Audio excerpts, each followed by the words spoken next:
Kenalin dulu, by the way, nama gue Billy Tanhadi. Ya, gue akan menjadi Master of Ceremony pada malam hari ini bersama Cici yang cantik ini. Oh, boleh kita kenalin namanya siapa? Iya, saya Niken, saya community manajernya dari komunitas Coffee Meets Talks. Mungkin kalau yang di Telegram udah sering nih tanya-tanya. Cuman biasanya kita di CMS ini lebih banyaknya bahas saham ya. Nah, malam ini agak beda nih, Bill. Kita mau belajar collab bareng Koinvestasi, kita belajar kripto dan NFT nih malam ini. Iya, karena lagi hype banget nih, Ci. Ya, kripto sama NFT lagi hype banget. Dan ini kan jadi salah satu instrumen investasi juga. Jadi gue yakin akan seru banget malam hari ini. Gue pribadi pun akan belajar nih, Ci. Nah, kira-kira teman-teman di sini ada yang udah familiar mengenai kripto dan NFT? Boleh? Mungkin ada yang punya NFT? Ada yang udah beli? NFT-nya? Belum. Ada yang udah punya? Doge sampai mati. Oke, ini mungkin yang hari ini sahamnya kebanting nih, boleh diintip investasi lain nih di kripto sama NFT. Ya masalahnya kriptonya juga katanya lagi terjun, Ci. Oh gitu, Terjun semua nih tapi, jadinya. nah ada apa? Nanti bisa tanya-tanya nih sama teman-teman dari Koinvestasi. Yes. Oke, Ci kan kita mulai aja kali ya. Sip. Sambil kita ngejelasin awal dulu, kita opening. Yuk, monggo. Mungkin sebelumnya udah pada kenal CMS juga ya. Jadi kita ini boleh di next slide-nya. Nah, kita ini ada grup Telegram, pastiin juga ya, kalian udah join di grup Telegram CMS, itu banyak banget update berita-berita tentang market, tentang investasi, kemudian banyak juga info-info webinar gratis nih, kayak malam ini. Biasanya kita Sabtu sih ya webinarnya, cuman hari ini spesial juga nih, makanya suka ada jadwal-jadwal, pantengin terus di Telegram kita.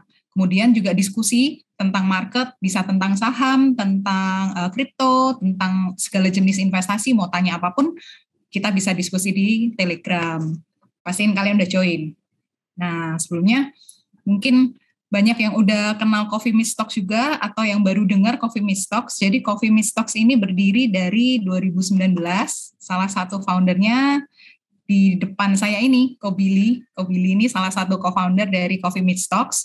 Jadi kami adalah sebuah media dan komunitas investasi milenial. Coffee Meets Talks ini memiliki stock pick dan advisory platform yang memudahkan kalian semua masyarakat Indonesia untuk lebih mudah dalam berinvestasi. CMS sendiri sudah berdiri dari 2019, awalnya nih Kobili sama Koteo, satu lagi itu ngopi-ngopi, makanya namanya jadi Coffee Meets Talks tuh. Terus sampai dengan saat ini ya 2022 itu sudah mengedukasi lebih dari 50.000 orang dan komunitas kami sendiri sudah lebih dari 20.000 orang. Bisa dicek, lihat-lihat lagi lebih lanjut di website kami di coffeemeetstalks.id. Kemudian sosial medianya juga pastiin ikut di follow kita di Instagram, di YouTube, dan podcast. CMS sendiri juga udah sering berkolaborasi dengan beberapa media ya, dan sudah diliput juga dari banyak media, salah satunya CNN, Kata Data, Tirto, Kompas.com, Bisnis, jadi banyak banget, udah bisa dicek deh, bukan media abal-abal juga. Nah, lalu untuk IG-nya sendiri juga follow nih, banyak info tentang market, tentang mindset investasi yang benar, kondisi market itu kayak gimana, dan ini nggak sebatas investasi tentang saham aja, jadi kita juga kalau ada yang hype juga nih di kripto nih, contohnya kayak hari ini kita bikinin materinya kayak gitu, jadi monggo di follow, pastiin juga karena info-info tentang webinar juga banyak di-share di situ. Nah, lalu ini untuk YouTube kita ya, jadi kita sering sharing juga nih, salah satu co-foundernya Mas Ben sama analis kita Mas Jono itu sering juga ngobrol-ngobrol, bincang-bincang tentang misalnya saham cuan apa nih potensi cuan di 2022, atau kemarin hype-nya bank digital, atau macam-macam banget. Jadi boleh buat insight, buat nambah pandangan kalian tentang investasi. Nah, lalu nah ini cuan terus tiap hari, tiap minggu, tiap tahun. Siapa nih yang mau kayak gini nih? Betul. Nah mungkin aku lanjut ya Ci ya. Jadi tadi Cini kan juga sempat mention kita punya website itu ada di coffeemeetstalks.id teman-teman, jangan salah. Nah ini mungkin gue mau kasih lihat sedikit juga tentang tampilan website kita. Ya, ini adalah tampilan website kita nih, teman-teman juga bisa bisa lihat, visit, dan juga join di sini.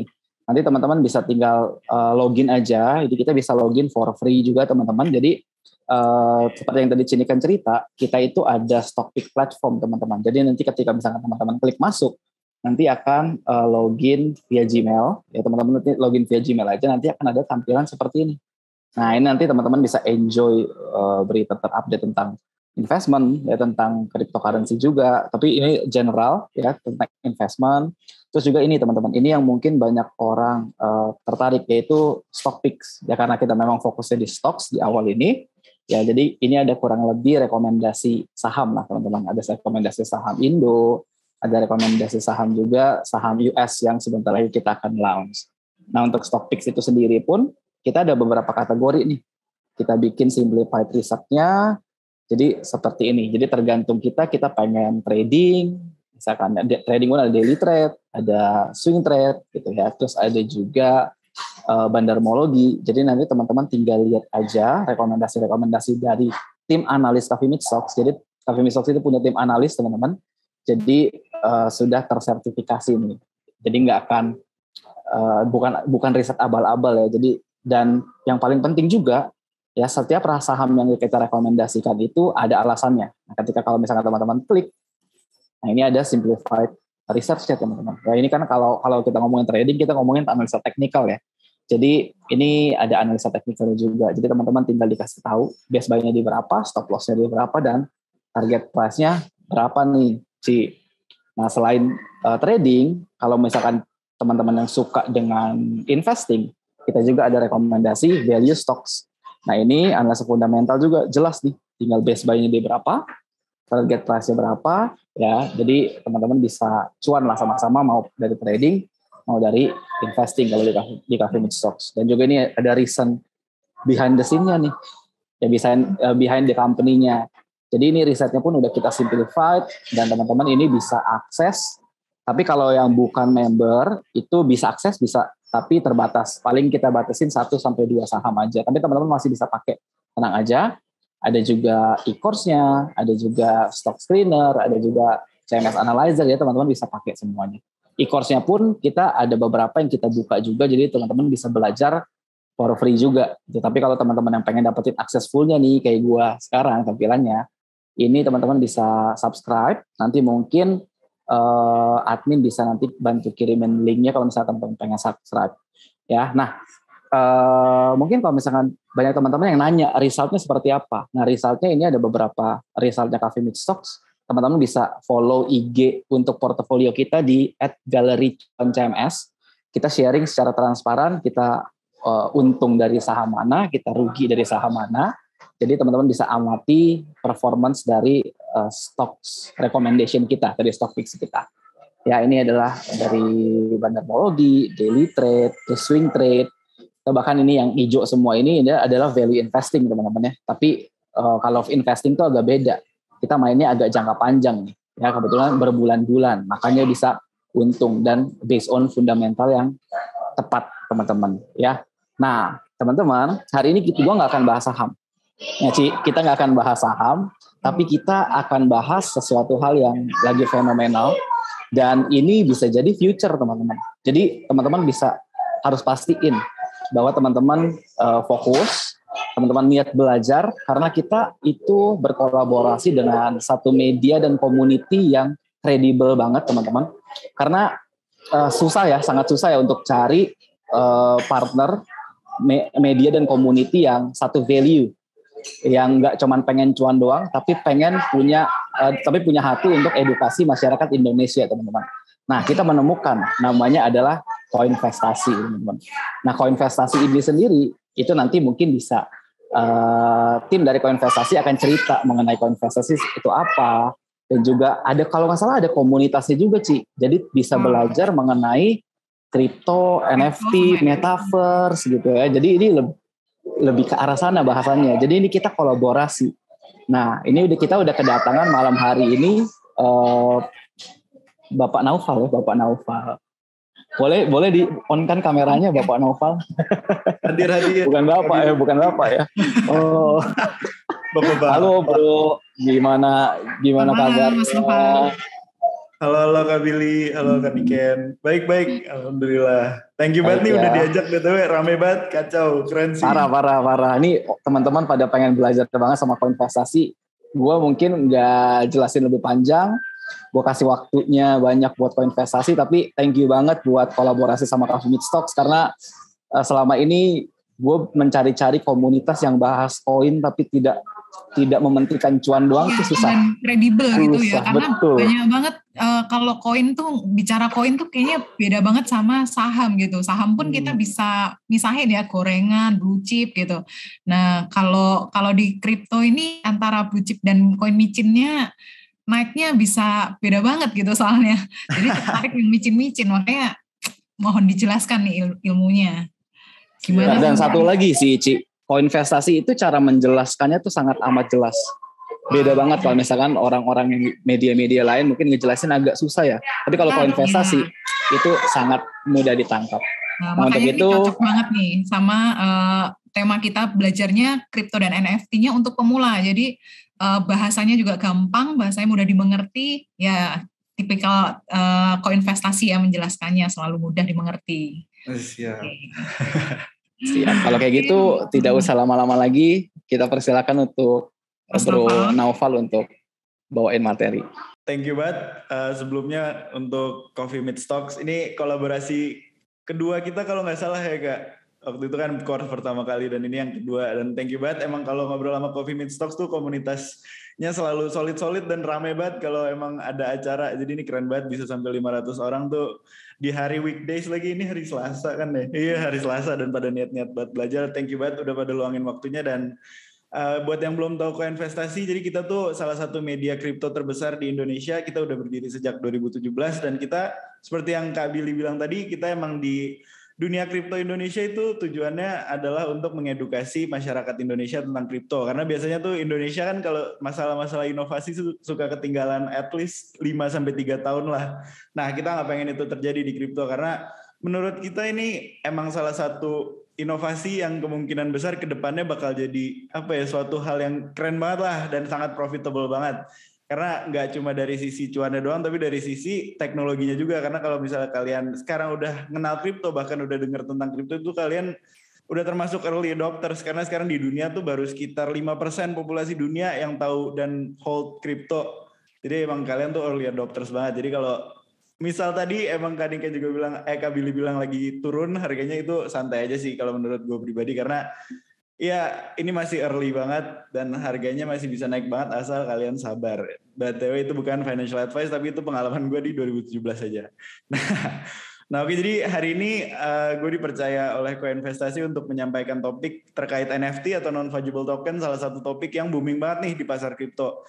Karena kan sekarang ya mungkin kalian udah pada dengar tentang kripto, tapi kalau misalnya tentang NFT itu masih limited banget karena di Indonesia ilmunya masih ya siwer lah, masih untungnya kayak pasti ngomonginnya tuh kayak untung-untungnya doang atau kayak cuma art-artnya doang, bukan NFT secara menyeluruh. Jadi hari ini gue ingin mencoba mengelaborasikan. Nah, oke, jadi buat yang belum tahu NFT, intinya NFT itu adalah digitalisasi aset. Jadi buat yang belum tahu maksudnya digitalisasi aset itu adalah NFT dan kripto itu kan bergerak pada sebuah blockchain, di mana blockchain itu adalah sistem jaringan yang intinya adalah server untuk pencatatan data melalui yang namanya smart contracts, dan datanya tuh kalau misalnya udah disimpan nggak bisa diotak-atik. Jadi bedanya tuh kayak sekarang kita pakai internet itu servernya pakai kayak misalnya Google atau Amazon Cloud. Nah itu tuh jadi yang jaga jaringannya dan yang nyimpan seluruh datanya itu adalah Google dan Amazon Cloud. Jadi kalau misalnya mereka nggak transparan, mereka bisa ngotak-ngatik, plus juga mereka kalau misalnya ya down, ya satu sistemnya down, jadinya internetnya bisa down. Nah tapi kalau di kripto, blockchain itu tujuannya intinya pengen sistem servernya itu nggak bergantung sama satu pihak doang, makanya tersimpan secara terdesentralisasi namanya. Jadi maksudnya tuh tersebar antara beberapa pihak penjaga jaringannya itu. Jadi kalau satu down masih ada satu pihak yang lainnya lagi atau beberapa pihak yang lainnya lagi. Misalnya Bitcoin tuh jaringannya dijaga oleh sekitar 50.000 penjaga jaringannya. Jadi kalau satu mati masih ada yang lainnya lagi. Nah, jadi intinya tuh kenapa itu penting buat diketahui, karena jadinya tuh jaringannya nggak bisa diotak-atik juga, karena yang jagain bukan satu. Nah, digitalisasi aset ini atau NFT ini tuh tujuannya adalah untuk mencetak aset kita dalam bentuk digital. Misal kita punya HP, dan HP-nya tuh pengen kita simpan kepemilikannya atau sifatnya atau namanya itu tuh dalam blockchain. Jadinya untuk disimpan dalam blockchain itu tuh dalam bentuk NFT atau non-fungible token. Jadinya kalau misalnya nanti ada yang ngaku-ngaku ini punya orang lain, itu tuh nggak bisa, karena kita bisa lihat ke blockchain-nya dan bisa ngebuktiin kalau ini tuh punya kita. Makanya ini digitalisasi aset untuk menjaga kepemilikan juga sebenarnya, buat menghindari plagiarisme dan ya konflik-konflik karena kepemilikan lah sebenarnya. Nah, jadi buat yang belum tahu, NFT ini tuh non-fungible token panjangannya. Jadi non-fungible tuh maksudnya tidak sepadan. Jadi satu NFT itu tidak sama dengan satu NFT lainnya. Berbeda dengan kripto. Kalau kripto itu namanya fungible token. Jadi satu Bitcoin itu sama dengan satu Bitcoin. Tapi kalau non-fungible token, satu NFT itu tidak selalu sama dengan satu NFT. Jadi NFT itu selalu berbeda karena tadi kepemilikannya itu berbeda-beda juga. Nah, jadi slang word-nya ini waktu awal-awal mulai itu tuh namanya Nifty. Jadi Nifty itu kan banyak artinya, bisa dibilang indeks saham Amerika, terus juga bisa dibilang artinya bagus, bisa dibilang fashionable, dan NFT itu sebenarnya masuk ke ranah-ranah fashionable dan bagusnya tadi itu. Makanya ini kayak slang word-nya aja. Nah, jadi digitalisasi aset ini tuh sebenarnya yang tadi gue bilang intinya untuk menjaga kepemilikan secara digital, karena yang seperti kita tahu kan sekarang lagi banyak banget kasus data bocor. Aduh, ini bukan nyindir siapa-siapa, tapi emang kasusnya lagi parah sih.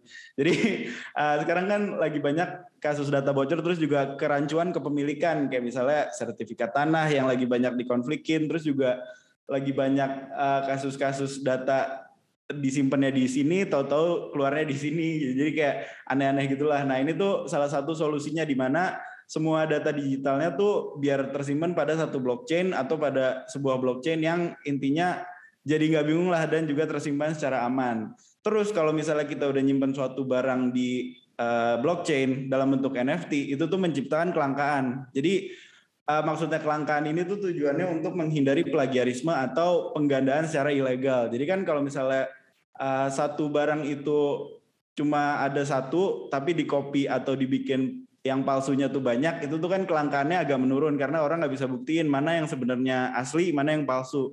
Nah, NFT dan blockchain itu tuh pengen menghindari hal itu. Jadi intinya buat membuat adanya kelangkaan, jadi biar satu yang asli ini tuh selalu ketahuan kalau ini asli. Jadinya value si satu aset ini tuh ya selalu terjaga karena ini benar-benar langka. Nah, terus ini juga boomingnya tuh sebenarnya karena ekonomi 4.0 seperti yang dibilang pemerintah, karena kan sekarang kita lagi masuk ke era digitalisasi. Makanya ini fit in line banget buat era digitalisasi, karena ya semuanya bergantung pada blockchain dan jaringan, basically jaringan internet dan komputer sih sebenarnya, kayak semuanya tersimpan tanpa wujud tapi dalam bentuk digital dan terjaga secara aman.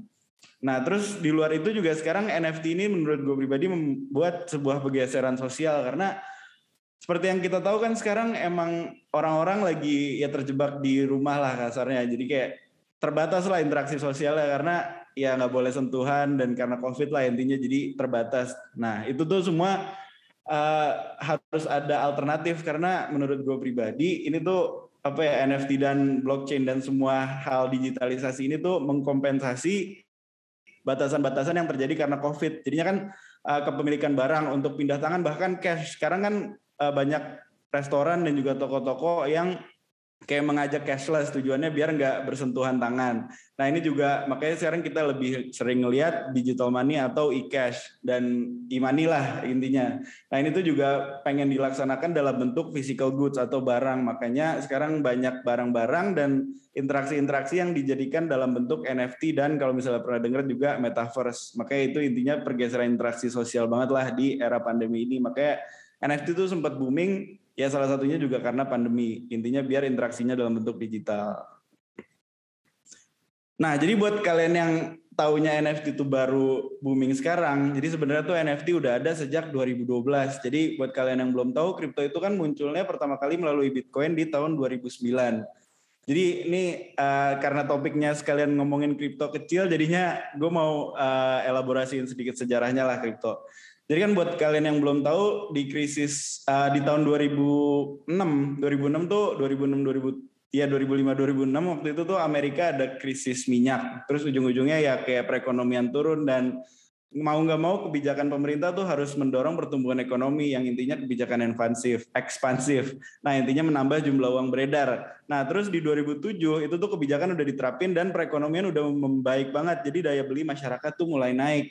Nah terus pas masyarakat mulai naik, kalau misalnya kalian pernah nonton The Big Short di 2008 tuh kan di 2007 tuh kan kayak banyak pinjaman-pinjaman kepada orang-orang yang seharusnya nggak diberikan pinjaman. Makanya bank-bank tuh mengalami banyak gagal bayar dan ujung-ujungnya kolaps di 2008. Tapi yang di bailout, yang dibantuin itu bank-banknya, bukan masyarakat-masyarakatnya yang terimbas sama skema di belakang perbankan ini, karena ini semua terjadi secara tidak transparan. Makanya waktu itu tuh ya jadi sebuah masalah dan ada salah satu demo yang intinya ngomong seharusnya tuh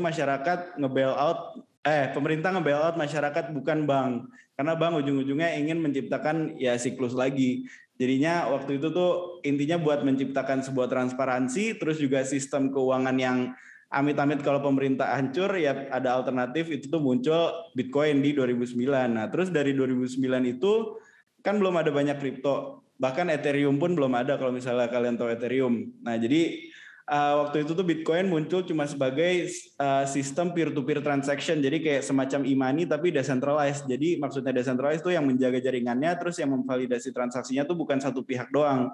Kalau kita pakai bank kan, misal si A mau transfer ke si B, itu tuh harus lewat si bank dulu, terus banknya ngevalidasi transaksinya baru pindah ke B.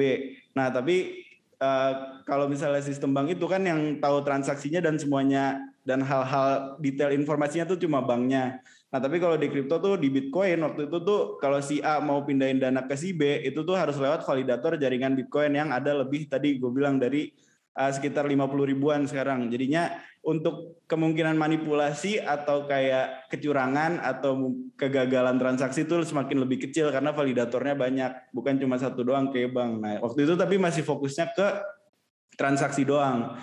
Nah makanya salah satu anak muda yang waktu itu masih sekitar umur 24 namanya Vitalik Buterin yang merupakan founder Ethereum itu tuh membuat salah satu proyek kripto lain untuk menyaingi Bitcoin. Nah, waktu itu tuh namanya Colored Coins. Nah, jadi Vitalik Buterin waktu itu tuh dia masih muda banget tapi udah pinter banget karena emang ya sekolahnya juga tinggi banget sih dan di dunia teknologi emang dia dihargai banget. Nah, jadi waktu itu dia pengen memanfaatkan blockchain untuk sebuah kegunaan yang lebih luas dari cuma sekedar transaksi. Dia pengen bisa aset tuh kepemilikannya dicatat melalui smart contracts di sebuah blockchain. Jadi smart contracts tuh kayak intinya lembaran kertas tapi tersimpan dan nggak bisa diotak-atik di blockchain. Nah jadi dia bikin yang namanya Colored Coins. Waktu itu ini adalah salah satu langkah pertama menuju NFT. Ini sebelum adanya Ethereum di tahun 2012. Nah jadi waktu itu Colored Coins tuh ya lumayan booming dan sempat menjadi wadah untuk pencatatan digital barang-barang nyata, physical goods intinya dicatat dalam bentuk NFT di blockchain Colored Coins. Nah jadi waktu itu ini tuh memulai penggunaan baru dalam dunia blockchain dari sekedar transaksi doang sampai bisa penciptaan smart contracts dan pencatatan digital sebuah aset. Nah, jadi mulai dari Vitalik ini muncul banyak blockchain lain di mana di 2014 sampai 2016 tuh mulai muncul tren-tren baru, tren-tren terkait NFT. Jadi waktu itu blockchain yang booming setelah Colored Coins terkait NFT ini adalah namanya Counterparty. Ini dia sampai sekarang masih ada. Dan dia tuh menjadi wadah untuk NFT art dan juga NFT game pertama. Jadi NFT artnya itu namanya SetPP ini. Kalau misalnya dulu sering ngelihat meme kodok hijau ini. Jadi dia tuh waktu itu adalah NFT termahal yang pernah ada di sekitar tahun ini. Jadi ini NFT art pertama dan paling mahal. Dan emang karena orang sadar value-nya tuh ya dia buat bikin artnya ini asli, jadi nggak bisa diduplikasi dan ketahuan value-nya, jadinya ditaruh di blockchain. Terus juga waktu itu ada game NFT pertama namanya Spells of Genesis. Jadi Spells of Genesis ini kayak semacam Yu-Gi-Oh kalau misalnya kalian pernah main waktu kecil. Atau intinya trading card game gitulah, kayak battle tapi pakai kartu. Nah ini tuh kartunya itu adalah bentuk NFT, jadi semua terjadi secara digital di internet. Nah jadinya ini langkah pertama dari NFT gaming dan juga NFT art. Nah tapi dari sini karena emang lihat Rare PP ini tuh booming banget, NFT art juga booming banget, muncullah karena di sini juga udah mulai muncul blockchain Ethereum. Ethereum berjaya lagi di 2017, di mana 2017 tuh waktu itu pas banget sama bull run-nya kripto yang kedua. Nah jadi waktu itu tuh yang booming banget adalah NFT collection namanya CryptoPunks. Jadi CryptoPunks ini benar-benar ya intinya kayak gini pixelated art yang benar-benar jenisnya tuh sama tapi aksesorisnya yang dirubah-rubah aja. Jadi waktu itu ini paling booming banget NFT art karena waktu 2017 pun belum ada blockchain yang multifunction yang di luar transaksi yang lebih bagus dari Ethereum. Makanya sampai sekarang Ethereum berjaya tuh sebenarnya karena dia udah ada dan udah stable duluan aja. Makanya waktu itu CryptoPunks booming dan ujung-ujungnya di 2017 ini NFT art yang paling gede, terus juga muncul NFT game di 2017 yang juga paling gede. Nah, namanya CryptoKitties. Jadi buat kalian yang dulu punya Nintendo DS, pernah main Nintendogs atau main Tamagotchi, intinya tuh ini CryptoKitties game-nya kayak gitu, dimana kita melihara kucing, terus kucingnya itu dalam bentuk NFT, terus nanti kucingnya bisa kita ternak untuk dijual atau untuk dijual ujung-ujungnya. Nah, jadi ini tuh juga awal dari gas fees Ethereum yang tinggi banget sampai sekarang. Karena ini tuh intinya kalau Ethereum kan blockchain-nya semakin banyak transaksi. Ini kayak blockchain semuanya sih. Semakin banyak transaksi, semakin tinggi juga biayanya. Makanya waktu itu tuh ini yang bikin yang bikin orang-orang sadar kalau tren NFT ini juga bisa menjadi salah satu penyumbang kenaikan gas fees atau biaya transaksi pada blockchain. Makanya mulai muncul alternatif-alternatif lain di tahun ini terkait blockchain dan marketplace atau proyek NFT lain. Nah tapi di 2017 sampai 2020 karena ini tuh NFT pertama dan masih niche banget, jadi orang tuh nggak bisa jualan NFT art semau dia. Harus kalau CryptoPunks tuh harus bentuknya kayak gini, kalau CryptoKitties tuh harus bentuknya kucing. Nah abis itu karena masalah ini Ethereum juga bikin marketplace yang booming sampai sekarang namanya OpenSea. Jadi OpenSea ini tuh ya jadi marketplace yang intinya tempat kita untuk memperjualbelikan NFT. Tapi gambarnya tuh bebas, mau video, mau gambar apapun, nggak harus CryptoPunks, nggak harus kucing, jadi bisa sekedar abstrak, bisa foto cuma di scan, terus ditaruh OpenSea dan lain-lainnya. Makanya karena nggak niche dan ini umum banget, artinya jadinya emang volume transaksinya tuh tinggi banget. Jadinya sampai miliaran dolar tuh bisa masuk ke sini dalam hanya 3 tahunan. Nah terus dari sini mulai muncul banyak proyek-proyek NFT lain karena emang gas fees-nya juga mahal banget, biaya transaksi mahal, dan karena harga-harga NFT di OpenSea udah mahal, jadinya banyak yang bikin alternatif lain. Makanya sekarang kita ngelihat tren di tren di blockchain lain dan NFT art jenis-jenis lain. Nah, gitu deh guys sejarahnya. Jadi kalau misalnya kalian masih belum ngeh juga tadi yang terkait fungible sama non-fungible token, ini perlu gue ingetin lagi. Jadi sekarang kan mulai banyak booming tren NFT game dan NFT land dan NFT art dan lain-lainnya lah. Jadi kalau misalnya yang paling deket tuh NFT game deh. Jadi kalau NFT game kan misal Axie Infinity. Kalau misalnya ada yang udah pernah main Axie Infinity, jadi tuh kalian harus tahu yang NFT-nya itu adalah aksinya ini yang kalian pakai buat berantem kalau main gamenya. Tapi kalau fungible token atau kriptonya itu adalah SLP yang buat rewardnya dan juga AXS token yang buat jadi kripto utamanya lah, atau bahasa kriptonya tuh buat stakingnya, buat dapat keuntungannya dan buat kayak fiturnya tuh namanya governance kalau di dunia kripto. Jadi fitur governance ini tuh yang menjaga kripto tuh bisa menjadi terdesentralisasi. Jadi nggak terpusat sama keputusan satu pihak doang atau bahkan keputusan Axie Infinity-nya doang. Jadi maksudnya tuh kalau misalnya Axie Infinity mau ngadain perubahan, nanti si holder AXS-nya ini tuh bisa voting mau disetujuin atau enggak, layaknya saham. Namanya fitur governance tuh kayak saham intinya, tapi kepemilikannya tuh token. Nah jadi itu intinya perbedaannya. Kalau fungible token tuh kriptonya, kalau non fungible token tuh karakter atau NFT art atau NFT land dalam proyek kriptonya. Nah ini recap aja dikit guys. Jadi ini jenis-jenis NFT yang booming banget dari awal 2021, akhir 2020 deh. Akhir 2020 dari sampai sekarang, sorry. Nah, jadi yang pertama NFT seni rupa atau NFT art. Ini no-brainer banget sih, karena orang-orang ya banyak seniman-seniman yang memanfaatkan tren ini. Karena waktu booming di 2021 awal ini tuh ya apapun artnya tuh biasanya laku, nggak kayak sekarang. Jadinya emang sekarang agak sulit, tapi emang ada tetap caranya sih. Nah, jadi buat kalian yang belum pernah dengar, yang pertama tuh adalah karya dari Beeple. Nama senimannya tuh Beeple. Dia bikin intinya tuh 5.000, dia bangun setiap hari selama 5.000 hari dan dia setiap harinya bikin satu seni. Nah, itu tuh 5.000 seninya itu digabungin dan dibikin dalam satu bentuk NFT. Dan ini NFT yang termahal yang pernah terjual di awal tren NFT seharga 999,95 miliar. Ini bukan karena artnya juga sih, tapi karena senimannya juga dan karena ada orang yang amazed aja sama story yang dia bawa. Jadi emang nggak selalu bergantung sama artnya doang. Nah terus yang kedua juga, yang termahal kedua di awal trennya itu adalah ini NFT yang kayak bentuknya benar-benar abstrak, dan ini yang jualan pun bukan seniman yang terlalu terkenal. Jadi ini benar-benar karena artnya ada orang yang tertarik dan nge-value harganya 231,87 miliar rupiah. Hancur. Nah jadi terus yang ketiga, yang termahal ketiga waktu awal tren itu adalah CryptoPunks. Karena CryptoPunks walau dari 2017 sampai 2021 dia masih volume dan NFT termahal sampai sekarang. Volume tertinggi dan NFT termahal sampai sekarang. Jadi waktu di awal 2021 itu tuh terjual sekitar 109,85 miliar rupiah. Hancur. Dan ini ada NFT lain. Ini tuh sebenarnya bentuknya video kayak GIF gitu. Dan ini tuh terjual sekitar 86,95 miliar. Nah tujuan gue ngasih lihat ini ke kalian adalah kalian bisa lihat kalau NFT itu bentuknya beda-beda banget, jadi nggak harus niche satu bentuk lagi kayak di tahun 2017. Jadi sekarang jenis apapun tuh udah bisa kejual thanks to marketplace yang udah dibentuk di blockchain yang udah banyak banget sekarang di luar Ethereum.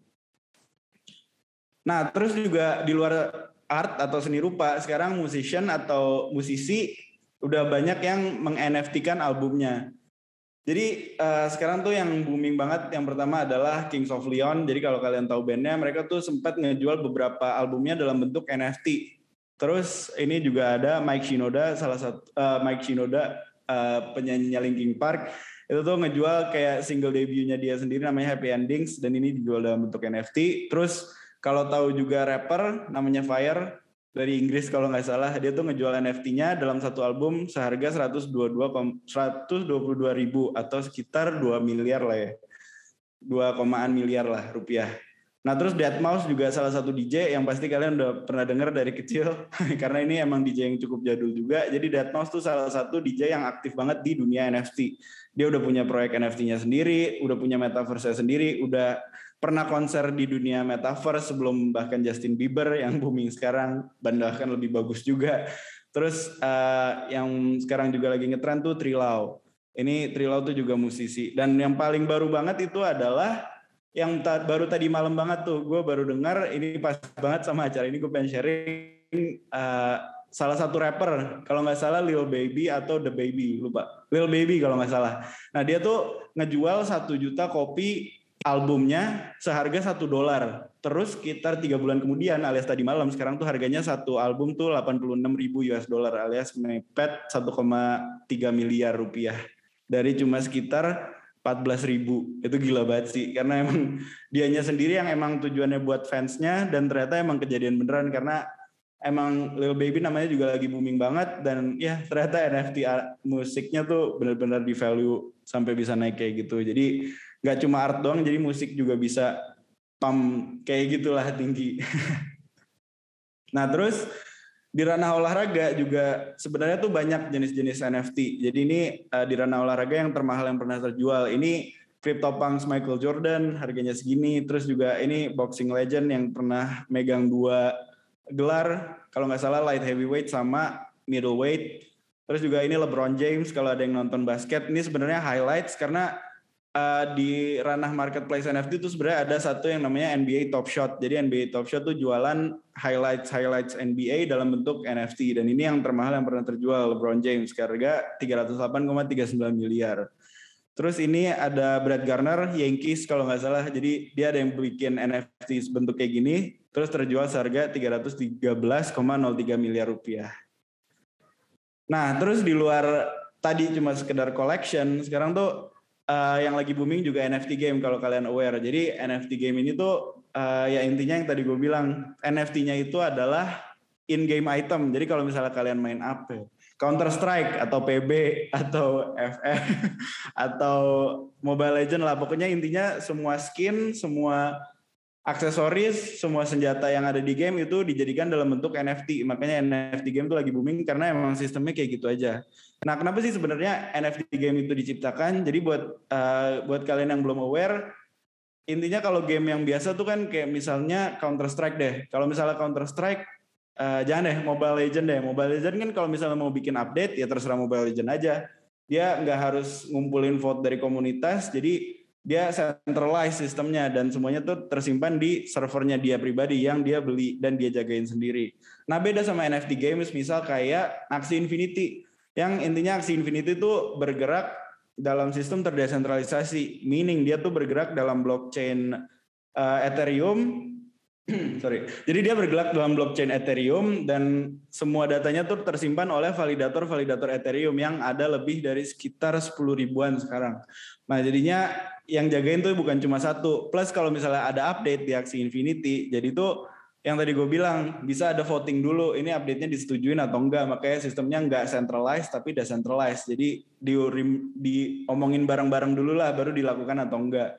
Nah caranya jadi melalui hold token governance-nya atau token AXS-nya. Jadi buat yang punya token AXS tuh bisa menyetujui atau menolak pembaruan, dan kalau misalnya update-nya tuh disetujui lebih dari 50% alias 51% itu tuh update-nya bakal dilaksanain.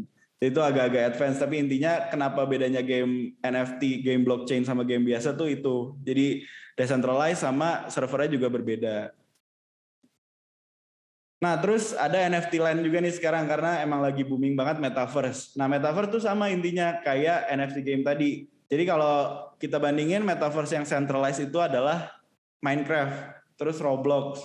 Jadi itu kan kalau misalnya mereka mau ada update ya mereka lakuin aja sendiri. Terus kalau misalnya server datanya itu ya mereka jagain aja sendiri. Tapi kalau misalnya yang sekarang booming kayak misalnya Decentraland yang baru aja diinvest sama Samsung, terus juga ada Sandbox yang baru aja diinvest juga sama SoftBank dan Adidas. Itu tuh mereka kan berdua bergerak di blockchain Ethereum. Jadi servernya ya dijagain sama validator Ethereum. Plus juga kalau misalnya ada pembaruan ya holder, kalau misalnya Sandbox, holder Sand tokennya itu bisa voting menolak atau menyetujui layaknya pemilik saham dalam RUPS lah kalau ada update gitu. Nah, terus kalau di Decentraland, ya pemilik token mana itu bisa voting untuk menolak atau menyetujui pembaruan. Makanya emang gamenya tuh metaverse-nya tuh benar-benar decentralized, bukan ada satu pihak yang berkuasa. Nah, metaverse ini tuh berbeda dengan metaverse-nya Facebook juga atau Meta yang sekarang ganti nama. Karena kalau metaverse tuh ibaratnya semuanya tergantung Facebook.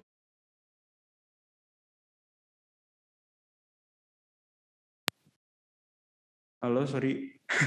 Tadi ke-mute ya. Oke. Suaraku aman kah? Aman. Oke. Nah lanjut, ini perlu diketahui juga tadi kalau misalnya metaverse tuh intinya kan sekarang Facebook juga lagi bikin metaverse, tapi kalau Facebook tuh centralized juga karena semuanya tergantung sama Facebook atau Metanya. Jadi kayak ibaratnya kalian hidup di dunia yang Tuhannya tuh Mark Zuckerberg kalau lucunya. Tapi jadi karena dia nggak decentralized, makanya itu agak-agak ngeri dan kalian harus pahamin juga bedanya metaverse yang beneran decentralized, yang bagus, dan yang centralized, yang bagus tapi ngeri. Nah, dari dalam dunia metaverse itu intinya tuh yang tadi gue bilang itu pergeseran interaksi sosial tuh terbukti di sini karena kita bisa bergerak dan berinteraksi sosial dengan orang-orang lain tanpa kita harus benar-benar ketemu. Jadi kalau misalnya kalian pernah nonton Free Guy atau Ready Player One atau apa ya? Ya intinya yang kita tuh cuma diem tapi kita bisa bergerak, atau Tron dulu kalau film Tron kalau tahu. Jadi kita diem doang tapi ya kita kayak semacam bergerak dengan karakter kita. Jadi views-nya tuh bisa dibikin di-adjust kayak kita lagi masuk dengan first person view gitu. Jadi dunianya tuh benar-benar di metaverse ini, dan di metaverse ini tuh benar-benar kayak dunia. Jadi ada tanah juga dan tanahnya terbatas karena dunianya juga terbatas. Makanya harga tanah-tanahnya itu bisa naik gila-gilaan karena balik lagi hukum supply demand. Kalau misalnya suatu barang supply-nya terbatas, demand-nya tinggi, ya harganya pasti naik. Nah, jadi ini contoh-contohnya misal di Axie Infinity kan sekarang mau ada metaverse-nya sendiri, mau ada land, dan ini tuh kompleknya pernah terjual sekitar 1,5 juta US dollar. Terus kalau misalnya atau sekitar 21,73 miliar. Nah, terus kalau misalnya di The Sandbox game ini tuh komplek yang paling mahal pernah terjual ini tuh sekitar 21,59 miliar. Tapi yang paling gila tuh di Decentraland, salah satu metaverse tertua dan pertama di dunia kripto. Jadi tanah segini doang satu petak ini nih, ini terjual sekitar 13,04 miliar. Nah pasti kalian mikir nih tanah buat apaan kok bisa semahal ini? Gila banget 13 miliar ngalahin tanah asli kan. Nah jadi Ya sebenarnya penggunaan tanahnya tuh bisa kayak penggunaan di dunia nyata, di mana kalian bisa bikin tanah ini bisa dijual lagi atau bisa dibangun gedung melalui kayak semacam, kalau misalnya sandbox tuh udah gampang, tapi kalau Decentraland tuh harus pakai semacam coding kecil gitulah. Jadi intinya bisa bangun gedung dan nanti gedungnya tuh bisa kalian gunakan untuk bikin event atau mungkin disewain buat bikin virtual office karena udah banyak perusahaan yang pindah ke virtual office di Decentraland juga. Terus ada yang bikin event, jadi eventnya tuh berbayar kayak misalnya konser di metaverse ini atau bikin kayak social gathering di metaverse ini, karena sebenarnya tuh benar-benar kayak kita masuk ke Decentraland tapi kita nggak cuma dari belakang laptop, tapi kita bisa ngobrol layaknya kita lagi ketemu beneran. Misal kalau di equip pakai VR atau kayak dibikin first person view-nya lebih enak lah intinya. Nah jadi itu tuh sebenarnya kegunaannya. Pun di luar untuk event atau untuk disewakan, ini tuh biasanya juga buat marketing atau buat advertising lah intinya. Jadi gedungnya tuh bisa dipasangin kayak semacam billboard ads, terus nanti setiap karakter yang lewat situ kan ngeliat tuh iklannya. Nanti ada kemungkinan call to action untuk mereka beli, kan ujung-ujungnya yang pasang iklan profit, makanya mereka bayar ke si pemilik gedungnya untuk menghasilkan uang juga. Makanya emang itu benar-benar ekonominya tuh kayak layak ke dunia nyata. Dan di gedungnya itu, di tanah virtual ini tuh gedungnya bisa dibikin kayak semacam mini games, yang mini gamesnya itu bisa bayar kalau mau main. Kayak misalnya kalau di dunia nyata kita punya go-kart, tapi kalau di sini kita punya balapan virtual. Nah kalau misalnya go-kart kan kita mau main tuh harus bayar, atau biliar kita mau main harus bayar. Nah sama di sini juga, kalau mau main biliar harus bayar, kalau mau main go-kart juga harus bayar. Nah bayarnya tuh di sini pakai token asli dari proyeknya, yaitu token mana. Nah makanya ini emang benar-benar kayak dunia nyata, dan ya makanya value tanahnya tuh benar-benar naik. Ini juga curhat dikit sih, ini penyesalan terbesar gue pribadi juga. Karena gue waktu itu udah tahu Decentraland dari 2020, gue beli tanahnya cuma seharga $100, $50 nih, 10 sampai $50. Terus gue jual di sekitar 1.000 atau 20.000 US dollar. Terus sekarang harganya 100.000 US dollar. Bahkan lebih. Jadinya emang ini juga buktiin kalau kalian percaya sama sebuah inovasi, ya hold aja sih, sabar-sabar, karena emang value-nya biasanya naik kalau emang ada sisi bagusnya. Nah, terus tadi yang gue bilang kan sekarang tuh agak susah untuk jualan NFT art dalam satuan aja. Nah, jadi kalau misalnya kalian pengen tahu, sekarang tuh lebih gampang untuk jualan NFT dalam bentuk koleksi. Nah, makanya sekarang tuh kalian pernah dengar mungkin koleksi-koleksi kayak CryptoPunks, atau yang lagi ngetren nih Bored Ape Yacht Club, atau NBA Top Shot yang tadi buat highlight pemain-pemain NBA, terus Mutant Ape Yacht Club juga, terus ada Art Blocks juga. Jadi sekarang tuh ranahnya benar-benar baru, tapi yang masih mendominasi dengan harga tertinggi tuh masih CryptoPunks nih, bisa dilihat di sini. Ini CryptoPunks termahal, NFT termahal yang pernah terjual dalam 1 minggu terakhir bahkan sepanjang masa. Ini harganya sekitar 529,77 juta US dollar atau 124,45 ribu Ethereum. Nah ini CryptoPunks, tapi yang sekarang lagi ngetren tuh Bored Ape Yacht Club dan Art Blocks. Jadi kalau Art Blocks ini tuh sektor baru di dunia NFT, namanya generative NFT. Jadi kalian pakai semacam programming dan kayak machine learning gitu untuk kalian ngasih elemen, nanti yang bikin NFT-nya ya si programnya itu. Jadi bikin NFT-nya secara acak, dan ini sekarang lagi mahal banget. Volume transaksinya sekarang sampai 1,1 miliar US dollar dengan 31.180 NFT yang bertukar tangan, dan penjualannya udah nyampe sekitar segini. Dan Bored Ape Yacht Club, kalau misalnya ada yang bingung, sekarang kan banyak selebriti yang beli Bored Ape Yacht Club, mulai dari Jimmy Fallon, Post Malone, Stephen Curry, terus juga ya pokoknya banyak lah NFT artis-artis yang udah mulai masuk ke Bored Ape Yacht Club. Dan ini tuh sebenarnya bukan cuma sekedar seni, tapi kegunaannya luas. Nanti gue bakal jelasin lebih dalam lagi. Nah terus juga sekarang NFT tuh udah diadopsi di sektor real. Jadi yang pertama tuh yang paling booming sekarang ada Ethereum. Kalau Ethereum tuh sebenarnya pengen jadi saingannya Ethereum, tapi Ethereum tuh lebih fokus untuk penyimpanan data sebuah properti, terus juga kepemilikan barang secara virtual di blockchain melalui smart contracts tadi. Jadinya ini Ethereum juga lagi booming karena orang-orang tuh lagi sengketa tanah tuh lagi rame banget guys, bukan di Indonesia doang. Jadi semuanya tuh butuh penjaga kepemilikan, makanya mereka pada pakai Ethereum. Terus juga sekarang gamenya udah ada Juga Upland namanya, ini tuh game trading properti, tapi propertinya tuh based on benar-benar ada propertinya, bukan cuma ngayal-ngayal. Terus yang terakhir adalah Crypto Tickets, di mana sekarang konser dan acara-acara tuh udah pakai tiket NFT, tiketnya dalam bentuk NFT. Dan salah satu di Indonesia, mungkin di sini ada yang anak UI, Universitas Indonesia, ini keren banget. Jadi mereka baru aja bikin tiket konser Jazz Goes to Campus JGTC. Mereka tuh bikin tiketnya pakai NFT dan ini keren banget sih. Jadi emang di sektor real pun NFT ini bisa diterapkan. Karena dengan adanya NFT di tiket, ya tiketnya nggak bisa dipalsuin, jadinya keasliannya tuh terjaga juga. Nah, jadi sebenarnya apa aja sih kegunaan NFT? Kenapa bisa nilainya tinggi banget? Jadi yang pertama sebenarnya itu kegunaannya ada 4. Nah yang pertama tuh sebenarnya buat koleksi. Makanya kalau misalnya kalian terjun ke dunia NFT, kalian harus suka dulu sama NFC-nya karena ujung-ujungnya NFC-nya juga bakal dikoleksiin. Nah ini koleksi tuh ya buat dipajang aja atau buat disimpan aja, jadi nggak banyak. Tapi di luar ini sekarang tuh NFT collection atau NFT-nya sendiri tuh udah pakai ke akses spesial komunitas kayak misalnya Bored Ape Yacht Club tadi yang banyak dibeli sama selebriti. Jadi kalau Bored Ape Yacht Club tuh sebenarnya cuma ada sekitar 10.000 Bored Ape Yacht Club NFT di dunia.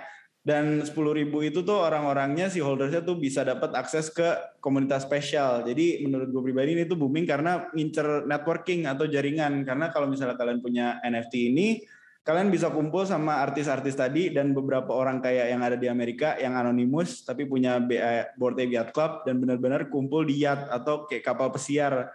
Jadinya ini benar-benar kayak komunitas orang kaya yang emang lagi networking. Makanya buat masuk ke situ ya dapat hak networkingnya. Dan sekarang menurut gue pribadi di luar waktu dan kesehatan yang mahal itu adalah jaringan. Makanya ini boomingnya bisa gila-gilaan banget. Nah terus di luar kedua hal tersebut sekarang tuh NFT juga buat governance tadi yang gue bilang. Kalau governance tuh bisa buat voting. Kalau misalnya ada suatu orang yang bikin proyek kripto atau bikin proyek bisnis, terus dia crowdfundingnya tuh lewat NFT. Jadi jualan NFT buat dapat dana, terus nanti NFT holdernya tuh jadi kayak semacam shareholders atau sahamnya, pemilik sahamnya gitu. Jadi kalau ada pembaruan mereka bisa voting untuk nolak atau nyetujuin, dan itu bisa pakai NFT karena lebih gampang dan lebih cepat karena balik lagi masih belum regulated. Nah terus yang terakhir itu bisa jadi jaminan DeFi, karena DeFi atau decentralized finance itu salah satu ranah di kripto yang intinya pengen menggantikan sistem perbankan karena ada yang namanya saving, ada juga yang namanya lending, kita bisa minjemin kripto ke orang tanpa pihak ketiga. Terus jadi semuanya bisa berjalan lebih cepat lah. Dan untuk kita minjem kripto sekarang jaminannya bisa pakai NFT, tapi ini masih di beberapa platform doang, belum semuanya karena ini masih baru. Nah, gimana sih sebenarnya cara beli dan jual NFT? Gampang banget guys, intinya sekarang tuh yang paling booming OpenSea, dan ini belum gue update juga, tapi ini salah satu cara. Jadi sekarang ada 2 cara untuk jualan di OpenSea. Dan ini gue kasih tahu yang cara paling umum aja dan paling cepet laku lah, tapi biayanya mahal. Jadi yang pertama kalian harus punya Ethereum, terus harus punya wallet yang terkonek sama OpenSea atau bisa wallet Web 3.0 lah intinya. Nah terus kalau udah punya walletnya tuh contohnya kayak MetaMask atau Trust Wallet dan lain-lainnya. Nah itu tinggal connect ke OpenSea, terus kalian misal udah punya NFT artnya, tinggal upload aja ke OpenSea, jadi kayak ngupload ke Instagram, terus kasih caption, kasih description, kasih kenapa ini mahal, kasih cerita, kasih kelangkaannya kenapa. Terus ya udah deh, kalian udah minting, itu namanya minting tadi, proses nguploadnya tuh namanya minting, dan ya udah kalian punya NFT yang lagi terjual di OpenSea. Nah terus kalau misalnya mau beli, ya sama intinya kalian harus punya Ethereum atau token native dari marketplace-nya, token asli dari marketplace-nya, terus buka marketplace-nya, ini misal OpenSea kan native-nya Ethereum, jadi ya tinggal buka aja terus beli aja NFT-nya, terus nanti NFT-nya bakal masuk ke wallet kalian kayak MetaMask gitu-gitu. Nah nanti pokoknya intinya kalau mau cara detail tentang jual dan cara gimana beneran jual, kalian stay tune aja dari info Coffee Meets Stocks sama Koinvestasi karena kita bakal ngadain course juga. Asik, jadi stay tune. Nah, jadi kalau misalnya marketplace NFT tadi tuh sekarang emang yang paling tinggi ini all time data, emang yang paling tinggi tuh masih OpenSea dengan volume transaksinya tuh sampai 14,68 miliar US dollar. Terus yang kedua diikuti oleh Axie Infinity, tempat jualan aksinya atau monsternya, terus diikuti dengan CryptoPunks, Ini masih blockchain Ethereum juga, terus diikuti oleh NBA Top Shot, ini yang isinya highlight pemain NBA. Terus yang terakhir adalah top 5-nya itu Solana. Ini marketplace-nya Solana blockchain. Jadi transaksinya tuh pakai koin Solana. Dan bisa pakai stablecoin juga kayak USDT atau USDC dan lain-lainnya. Tergantung yang jualan sebenarnya.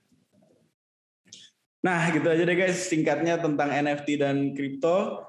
Kalau misalnya mau tahu lebih lanjut, langsung aja mampir ke website koinvestasi.com, terus juga masuk ke komunitas kita di t.me/komunitas-koinvestasi, karena ini komunitasnya asik banget, jujur, dari abang-abangan sampai orang tajir whale yang diem-diem ada, itu tuh ada semua di sini. Dan kalau ngobrol ya, mohon maaf juga agak nggak difilter, kadang-kadang beberapa orang, tapi ilmu-ilmunya juga ada di sini, karena gue juga update di sini. Terus jangan lupa juga follow Koinvestasi di Instagram, Twitter, Facebook, dan juga YouTube. Of course di YouTube dan Instagram paling update. Terus ya gitu aja deh guys. Thank you so much Kak Billy dan Kak Niken, ku kembalikan. Gue langsung kayak terkesima tadi. Gue tuh teralihkan sama kata-katanya Naufal tadi nih. Sini kan. Dia beli tanah virtual $50, dia jual 50.000. Itu gue hitung-hitung udah 1.000 X. Gila. Diam-diam sih boleh sih, ini gimana caranya? Kalau di saham di orang komunitas kan banyak tuh yang sharing, wah udah dijual makin terbang gitu. Ya biasanya kan kita bilang ya udah rezekinya di situ aja. Berarti kan saham kita bisa ngasih cuan ya buat orang lain. Ini tapi kalau kondisinya kayak Mas Naufal sih sakit hati juga ya. Sakit sih. Tapi udah bersyukur sih, Ci. Iya sih. Jual 50, beli 50, jual 50.000. Itu wah. Iya, itu udah. Itu aja udah harusnya disyukurin ya. Tapi naiknya ternyata sampai 100.000. Wah. Iya makanya. Wah gila banget sih. Nah itu gimana cara carinya tuh? Tapi nggak bisa dijawab di hari ini kayaknya ya. Iya sih. Tadi sebenarnya Naufal tuh udah sempat spill sih. Jadi akan ada upcoming events nih teman-teman. Jadi kalau teman-teman yang pengen belajar lebih deep lagi mengenai aset digital nih, tentang cryptocurrency, tentang NFT terutama, karena gue sendiri pun jujur pengen banget belajar, lagi pengen mulai beli my first NFT nih, mau belajar sama koinvestasi, nggak pengen ketinggalan zaman ya. Intinya gue mau belajar dulu, tapi ya jangan sampai kita nyemplung ke sesuatu hal, apalagi ke bentuknya investment, tanpa kita belajar dulu. Gitu. Nah, tuh nih di samping gue ada Theo nih. Lihat tuh ada Theo. Dia bilang yuk kita beli bareng tanggal 15. Wih, keren ada Kak Theo. Mantap. Oh, Naufal nanti nih di event, nih gue langsung sebutin aja ya. Jadi kita tuh lagi bikin event kolaborasi lagi teman-teman. Tapi eventnya ini pengennya itu praktek nih kalau bisa nih. Waduh, ini mantep, event langka. Jadi Theo udah ngeliatin gue. Udah siapin duit hari H tanggal 15. Di acara ini langsung beli langsungnya. Gimana Teh? Ayo. Nah, jadi teman-teman kalau pengen belajar lebih. Ya biasa di webinar CMS juga sekalian praktek ya. Jadi ini pas webinarnya ini aset kripto juga ya langsung gitu. Kita buka belinya dari mana, belinya caranya kayak gimana, langsung sama mentornya. Jadi betul. Langsung gitu praktek. Ya, nah kita inilah tim anti bullshit club lah ya.